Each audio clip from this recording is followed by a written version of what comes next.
दूसरा अध्यादेश है farming produce trade and commerce promotion and facilitation ordinance. अंग्रेजी के भारी भरकम शब्दों से युक्त यह अध्यादेश किसानों को कितना समझ में आया? इसकी हिंदी है कृषक उपज व्यापार और वाणिज्य संवर्धन और सुविधा अध्यादेश। इस अध्यादेश के बाद में सरकार का कहना है कि देश में वन नेशन वन मार्केट बन जाएगा और एक राज्य से दूसरे राज्य में और किसी राज्य के अंदर फ्री ऑफ कॉस्ट किसान अपना उत्पाद बेच पाएंगे और फ्री ऑफ कॉस्ट विदाउट किसी टैक्स के वो उत्पाद व्यापारी खरीद पाएंगे।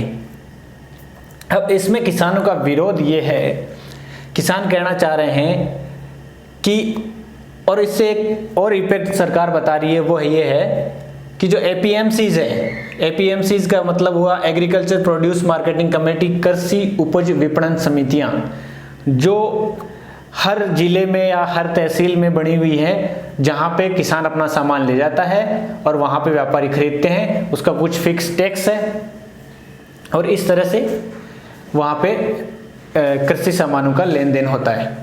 ऐसे में सरकार चाह रही है कि जो एपीएमसीज है उन पे अंकुश लगे, उनकी जो स्वायत्ता है वो खत्म हो। और किसान ये कह रहे हैं, किसानों का मानना ये है कि इससे जो बाहर मार्केट में जो सामान वो बेच रहे हैं वो हो सकता है अल्पकालीन दृष्टि से उनको बेहतर मूल्य मिल सके, लेकिन जो एक उनके अधिकारों की रक्षा थी वो इससे खत्म हो जाएंगी। दूसरा, जो स्टेट गवर्नमेंट्स हैं उनका भी ये कंसर्न है कि उनको जो मिलने वाला टैक्स था वो खत्म हो जाएगा। अब इसमें सरकार ने कुछ दिनों पहले पंजाब के मुख्यमंत्री श्री कैप्टन अमरिंदर सिंह को पत्र लिखा था कि आप एमएसपी पे खरीद बंद कर दीजिए। तो किसानों को ये डर लग रहा है कि कहीं इसके सारे एमएसपी पे कोई प्रभाव न पड़े और सरकार बैकडोर एमएसपी खत्म ना कर दे। और कुछ कृषि विशेषज्ञ या किसानों के हितैषी लोग हैं, जो किसान यूनियनें हैं, भारतीय किसान यूनियन बीकेयू है, अखिल भारतीय किसान सभा है, ऐसे संगठन कह रहे हैं कि ये विधेयक ही असंवैधानिक है। इसके पीछे उनका मानना ये है कि जो कृषि है वो राज्य सूची का विषय है, लेकिन जो सरकार ने विधेयक लाया है वो कृषि के नाम से नहीं, जबकि बल्कि एक तरह से देखें हम तो ट्रेड के नाम से विधेयक लाए हैं। तो उनका कहना सही है गलत ये तो बहस का विषय है ही है। साथ में जो कृषि के जुड़े हुए यूनियनें हैं वो ये कह रही है कि ये बैकडोर एंट्री है। अगर ये अध्यादेश सरकार को लाना था तो ऐसे संकट के समय में उन्हें क्या जरूरत पड़ी कि जो संसद में बिना किसी चर्चा के, बिना किसी बहस के ये अध्यादेश आ गया। और सरकार कह रही है कि इससे दूसरी तरफ सरकार और सरकार के केंद्रीय राज्य मंत्री श्री कैलाश जी का ट्वीट आता है कि इससे किसानों को बहुत बड़ा फायदा होगा, किसानों के लिए ओपन मार्केट बन गया है, ये सब चीज़ें हैं। लेकिन जो किसानों से जुड़े हुए लोग हैं वो ये कह रहे हैं कि ये सब एक छलावा है, क्योंकि जो कृषि एपीएमसीज अगर ख़त्म होगी तो फिर एमएसपी भी ख़त्म होने में ज़्यादा दिन नहीं हैं। इसके लिए वो उदाहरण दे रहे हैं बिहार का, जहां पर 2006 में एपीएमसीज को ख़त्म किया गया और वहां किसानों को कोई खास फायदा नहीं हो रहा है इनके ख़त्म होने से। तो ये एक बहुत बड़ा मुद्दा है कि सरकार एक तरफ ये बोल रही है कि इससे किसानों को फायदा होगा और दूसरी तरफ जो लोग विरोध प्रदर्शन कर रहे हैं, जो ट्रैक्टर लेके सड़कों पे निकले हुए हैं, जिसका वीडियो अभी हम देखेंगे, और ऐसे लग रहे हैं मानो अमर्त्य वीर पुत्र हो, दृढ़ प्रतिज्ञ सोच लो, प्रशस्त पुण्य पथ है, बढ़े चलो बढ़े चलो। और अपने ट्रैक्टरों के माध्यम से सड़कों पे हजारों की संख्या में ट्रैक्टर लेकर उतर गए हैं और सरकार का विरोध प्रदर्शन कर रहे हैं।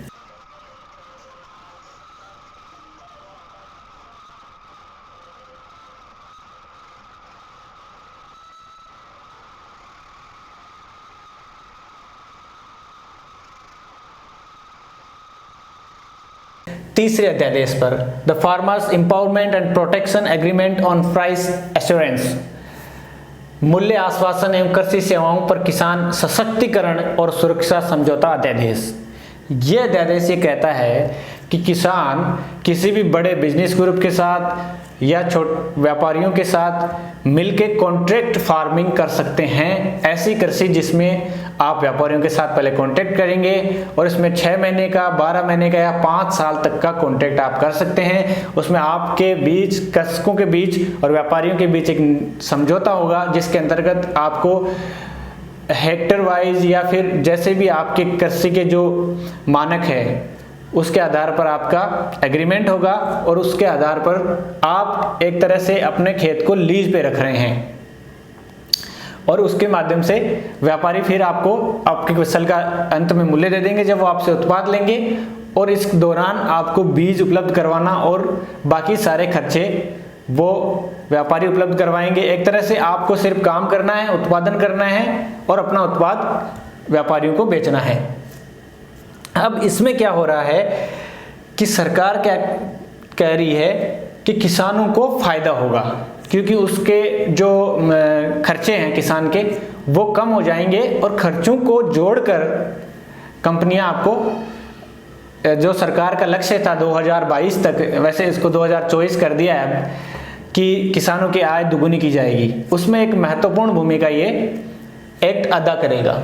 लेकिन अब किसानों का डर ये है कि जैसे गुजरात में पेप्सिको कंपनी और किसानों के बीच में एक समझौता हुआ था और उसके बाद में पेप्सिको ने उनको कोर्ट में घसीट लिया और किसानों के ऊपर उल्टा जुर्माना लगाने की बात कही। हालांकि बाद में वो मामले का पटाक्षेप हो गया था।